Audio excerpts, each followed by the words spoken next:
Hoje com o pastor Joseph Prince. Tentando impressionar, falando muitas vezes palavra santo, não faz ninguém santo. Se eu tenho, por exemplo, sarampo e falo que tenho espinhas, você não vai ter o que eu falo, você vai ter o que eu tenho.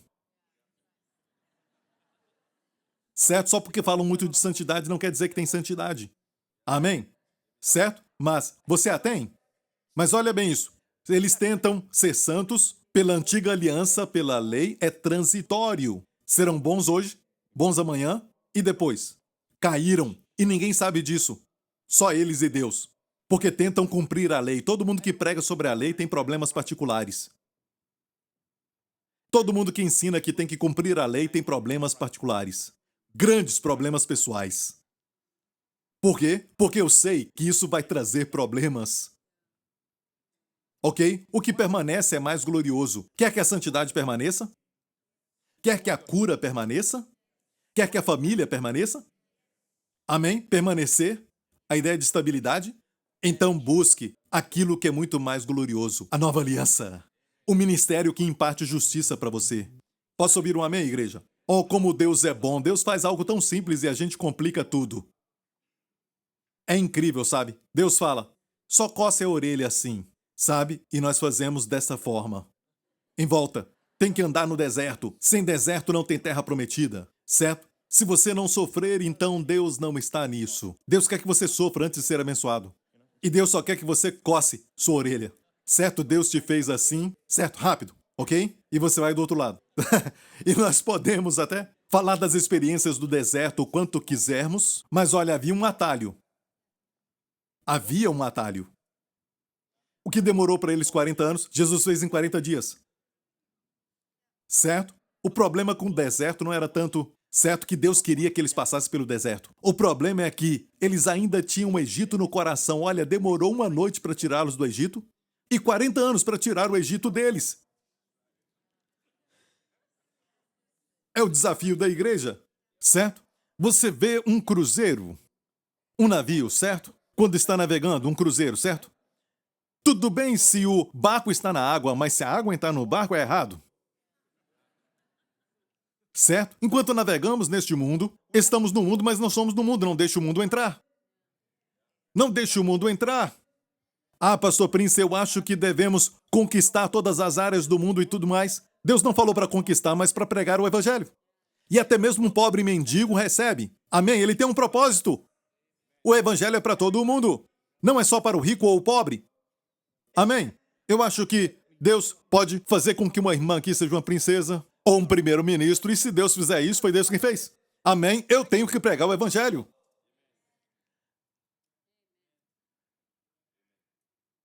Honestamente, pessoalmente, eu acho que tem crente que não tem integridade e nunca deveria ser primeiro-ministro. Para ser primeiro-ministro, tem que amar o país inteiro e não só os cristãos. Glória a Deus, aleluia. O que era transitório era glorioso. Vamos ao verso 12. Já estamos terminando. Tendo, pois, tal esperança, usamos de muita ousadia no falar. Por que ele fala isso? Porque diz que tem muita ousadia no falar, como diz essa versão. Por que essa declaração? Porque no Antigo Testamento, Moisés, certo? Tinha muito segredo. Era como se precisasse passar por rito de iniciação para ser um membro, certo? Aqui está o Mishkan, o tabernáculo de Moisés. Aqui, com essas 4 pontas, está o altar de bronze. E todo o povo de Israel pode entrar aqui, mas ninguém pode ir no lugar santo. Era somente para o sacerdote. Aqui está o candelabro para iluminar e aqui está a mesa com os pães. Certo? E também o altar do incenso. Não sei o que isso quer dizer. Porque eu devo ver a luz da menorá, porque eu devo sentir o cheiro do altar do incenso e comer esses pães. Ah, você não sabe de nada agora, mas um dia você vai saber, e nós sabemos, pelo menos achamos que sabemos. Mas um dia você vai saber, sabe? Olha, era muita coisa mística. Porque você acha que Deus fez só um homem e uma mulher? Tem um mistério ali. Não tinha linguajar simples no ministério da lei. Tudo era um segredo. E até quando falam de dízimo, eu fico perplexo. Porque não vem Jesus. Porque Jesus é o Espírito do Antigo Testamento. Por que havia 3 portas no mexicano tabernáculo. E elas eram chamadas o caminho, a verdade e a vida. Jesus disse: eu sou o caminho, a verdade e a vida. Porque foi só um homem e uma mulher, porque não eram somente homem e mulher, mas representavam toda a humanidade. O que aconteceu a eles aconteceu com todos. Então Jesus viria como um novo representante. Amém?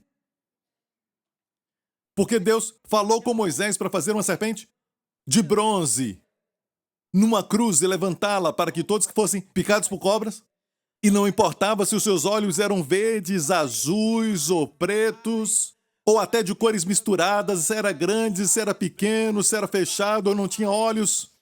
Eu te falo uma coisa, amém? Todos que olhavam,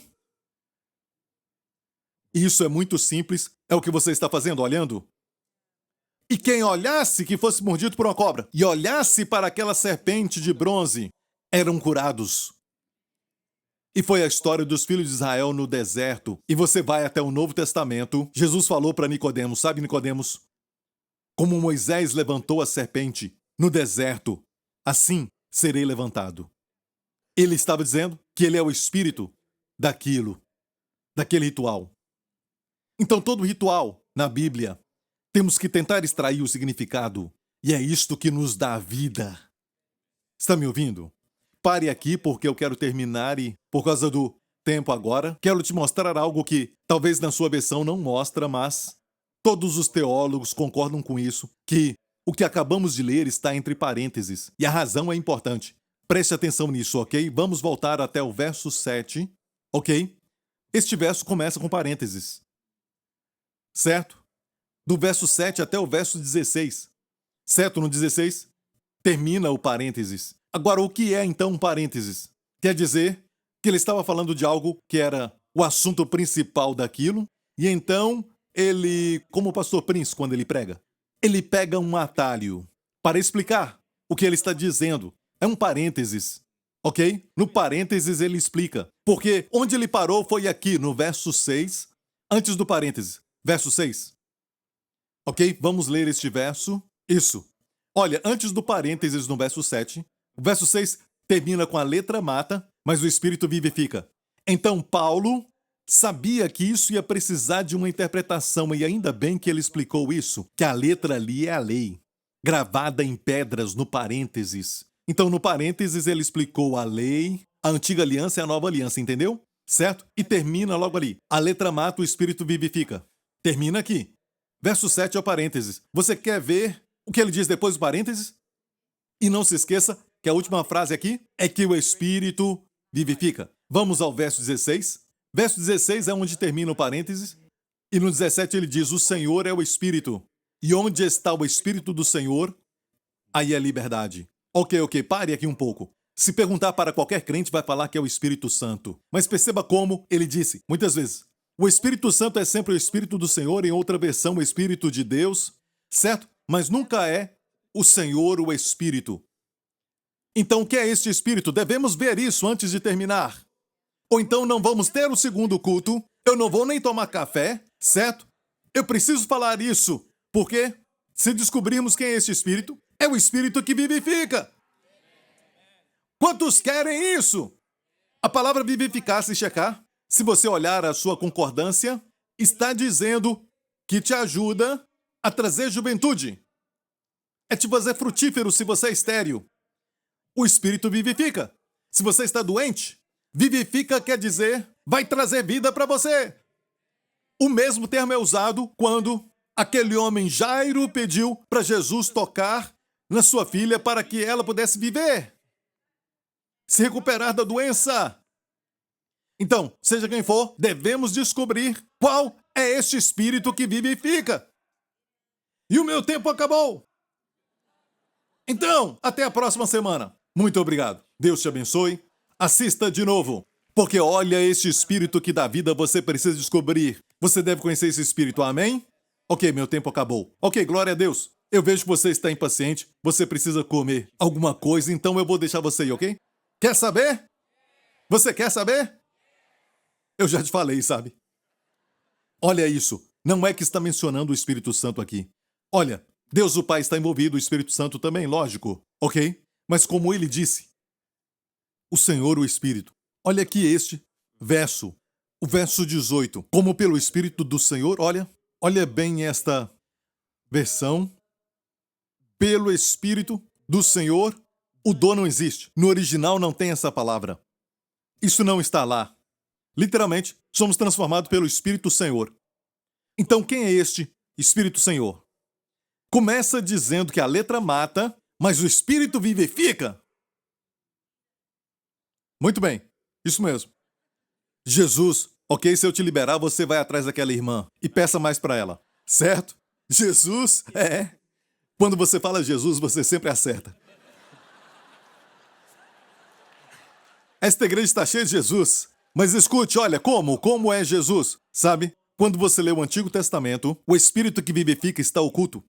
Escondido nos rituais, escondido nas histórias, nos personagens, escondido nas montanhas e também nas árvores e até nas flores. Eu te falo qual é este Espírito. Toda vez que o pregador tira Jesus e mostra qual é o espírito daquele ritual, o que é aquela árvore, ele te deu a vida. E ele vivifica, não é o Espírito Santo. A ideia aqui é o Espírito. E é por isso que desde o verso 6, certo? Antes do parênteses, termina com a letra mata, mas o Espírito vivifica. E vamos ver então, final do parênteses, verso 17. Ora, o Senhor é o Espírito. Jesus é o Espírito do Antigo Testamento. Certo? Você viu isso? Quando se converterem, o véu se retirará. O Senhor é o Espírito. Agora esqueça, o verso 17 volta para o verso 6 que diz, a letra mata, o Espírito vivifica. A letra mata, o Espírito vivifica. Agora mais embaixo. Certo? Mas o Senhor é o Espírito. E onde está o Espírito do Senhor, ali a liberdade. E nós pensamos muitas vezes que é o ambiente da igreja, sabe? Onde está o Espírito do Senhor, a liberdade, liberdade para cantar, liberdade para dançar. Até professores e doutores levantam o dedão. A liberdade. E nós pentecostais, às vezes, pegamos estes versos. Mas o contexto ali é no momento que você vê Jesus nesses rituais, você vê Jesus nesse personagem, você vê Jesus no tabernáculo, você vê Jesus nos pães da proposição, você vê Jesus na menorá, você vê Jesus no altar do incenso, você vê isso e te dá vida, vida, vida, vida. E este ministério se preocupa com tudo isso, em tirar Jesus das sombras, porque o antigo é o novo oculto, o novo é o antigo revelado. Se você olhar para José, a Bíblia usa muitos capítulos em Gênesis para este homem, só um homem. Só para este homem, José. Um patriarca, um homem, José. Por quê? Porque a história de José está em detalhe. O pai amava José, o pai enviou o seu filho, certo? Para se encontrar com seus irmãos de carne. Olha, o Deus Pai, enviando José, Jesus, para o povo judeu. Ele veio para os judeus primeiro. E o que os irmãos fizeram com José? Eles o venderam, certo? Eles o rejeitaram e não o aceitaram, mesmo ele tendo uma unção, um dom de interpretações, mas eles o rejeitaram. E depois de o terem lançado na cisterna, eles o venderam e falaram para o pai que ele estava morto. Não foi? E ele se tornou o pão da vida no Egito. Por 2000 anos, o nosso José Celestial tem sido o pão da vida para todos os gentios. Israel hoje está sofrendo. Israel parece que passa por muitas, situações complicadas que nunca acabam. Por quê? Eles têm que reconhecer Jesus é o Messias. Amém? Eles estão passando por isso. E enquanto o Egito estava festejando, os não-judeus festejando, um povo sem aliança festejando, pessoas que não tinham Deus, o Deus de Abraão, Isaque, festejando, por causa da presença de José. Certo? E lá em Canaã, o pai de José sofria, sua família sofria. Israel, que era o nome de Jacó, hoje sofre. Porque eles não veem o José Celestial. Não percebem que as bênçãos que vêm sobre a humanidade por 2000 anos foram resultado da sabedoria do José Celestial. Toda cura de toda doença veio do José Celestial. E quando os irmãos o viram, não o reconheceram. Ele estava com a sua coroa e maquiagem como Johnny Depp. Certo? Quando Jesus veio, não o reconheceram. Na segunda vez que foram a ele, ele se revelou. Na segunda vinda de Jesus, Israel vai clamar. Ele é o Messias e vão chorar e ele vai abraçá-los e perdoá-los. Certo? Eles vão dizer, nós erramos. E ele vai dizer, não fiquem tristes assim, Deus me enviou aqui para preservar muitas vidas. E eles vão chorar e Jesus vai dizer, parem de se condenar. Certo? Era necessário que eu morresse pelo mundo, para que o mundo desfrute das bênçãos que eram só de Israel. Aleluia! Uau! Eu te falei o Espírito. da história de José. Eu te dei o Espírito, você recebeu vida? Sentiu isso? Isso te faz forte, saudável e torna a Bíblia interessante, porque não tem mais véu. Mas alguns falam assim: olha, José, e é importante sonhar como ele. José era um sonhador. Sonhe! E eles vão se concretizar.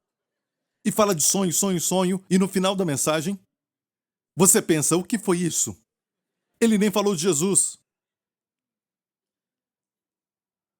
Abraão colocou Isaque, o filho que ele amava, no altar. Oh, Abraão, como seu coração doeu! Ele amava Isaque. Isaque era o seu único filho. O filho que ele amava, mas ele o pôs. Olhe essas palavras. Você vai mostrar para Deus o que o seu coração realmente ama.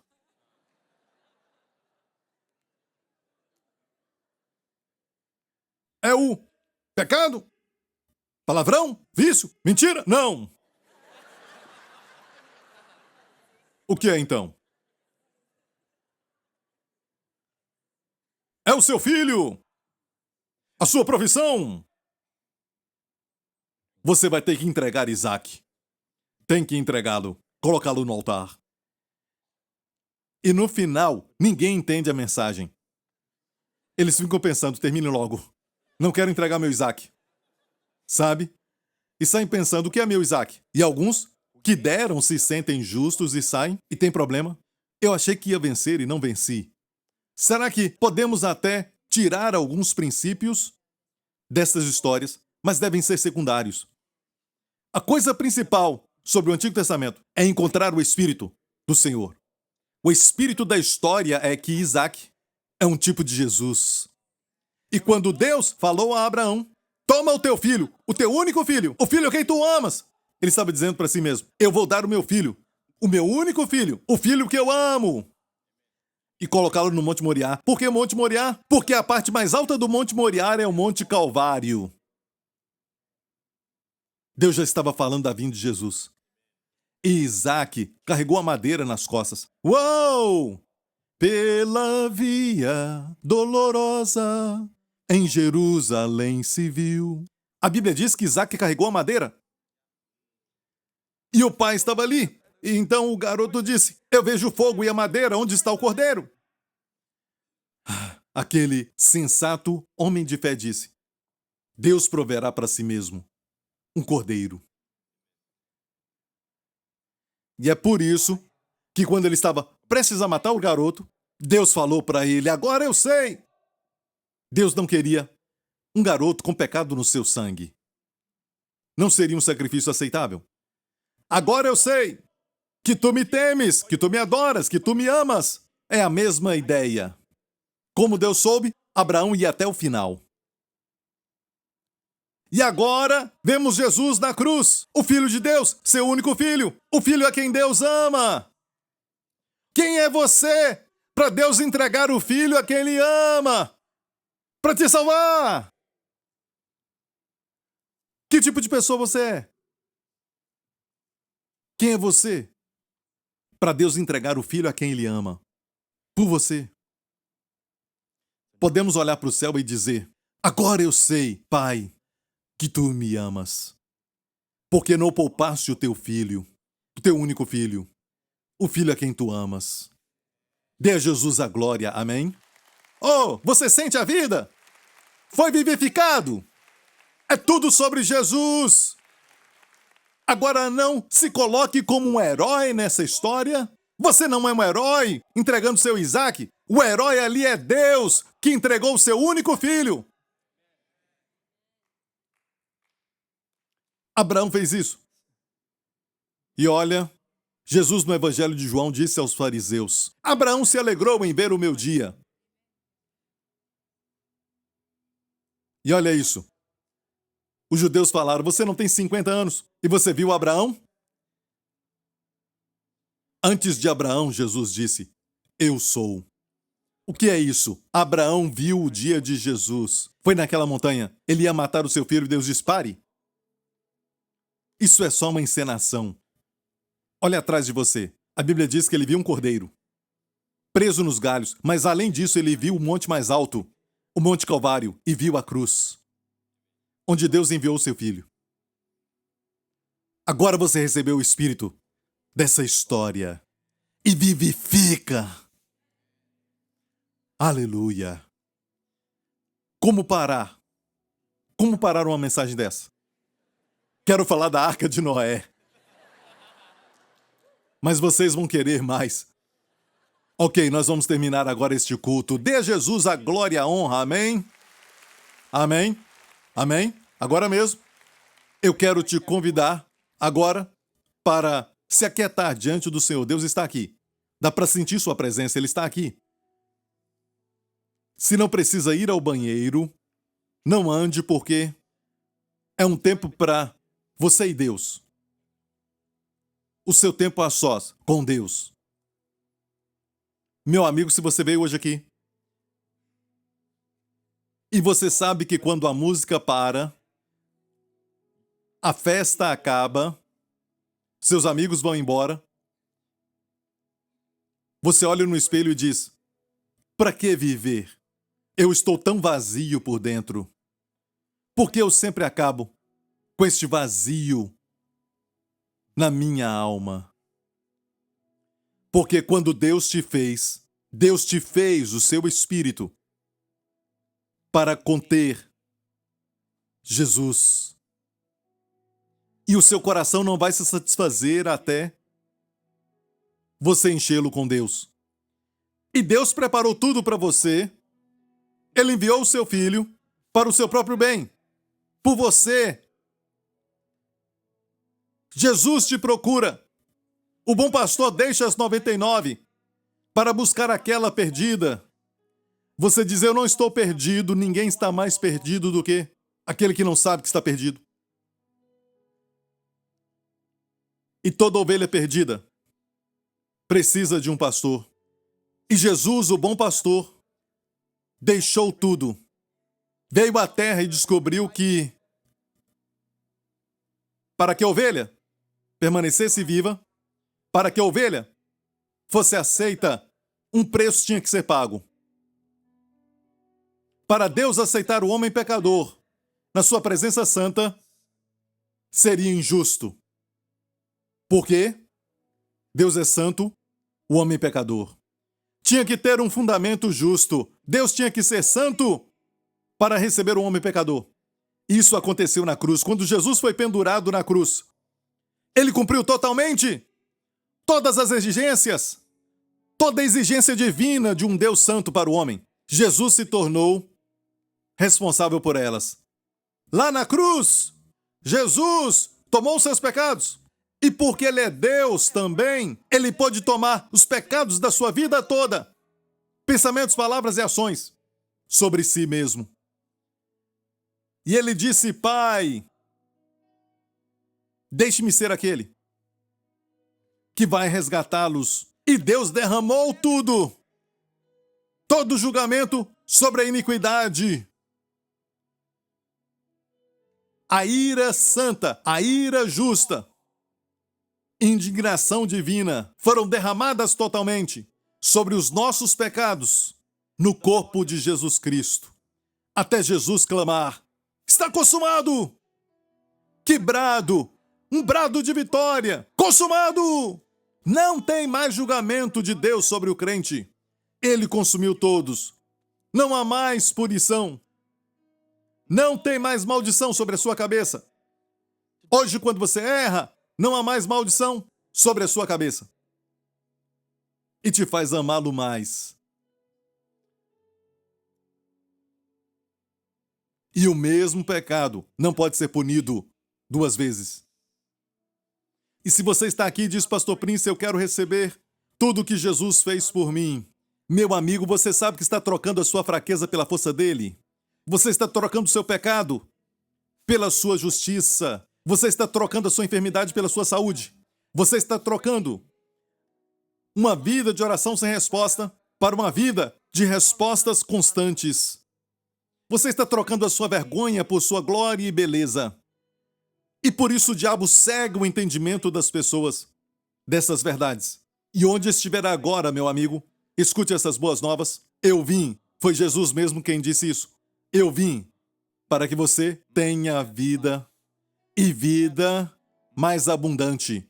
É uma vida mais abundante. Vida mais abundante. Se você está dizendo, pastor, eu quero receber essa vida, eu quero que Jesus Cristo seja o meu Senhor e Salvador, então faça essa oração comigo. Você está pronto? Onde você estiver agora, onde estiver, se estiver assistindo isso, em casa, na rua, em qualquer lugar, onde estiver, faça essa oração. Diga, Pai Celestial, obrigado por me amar, por me ter dado o teu Filho Jesus Cristo, que morreu naquela cruz, pendurado entre o céu e a terra, se tornou responsável e culpado pelos meus pecados e todo julgamento, toda retribuição e toda maldição contra todos os pecados, injustiça e iniquidade caíram sobre Jesus. Obrigado, Pai, porque isso não vai cair mais sobre mim. É assim que tu me amas. É assim que Jesus me ama. Ele morreu, mas tu o ressuscitaste dos mortos no terceiro dia para ser meu sumo sacerdote, para ser meu pastor, para ser meu advogado, para fazer com que aquilo pelo qual ele morreu chegue a mim. Obrigado, Pai. Jesus Cristo é o meu Senhor e meu Salvador. Eu sou salvo, salvo, salvo. Em nome de Jesus. Amém. Dê a Ele glória, glória a Deus, glória a Deus.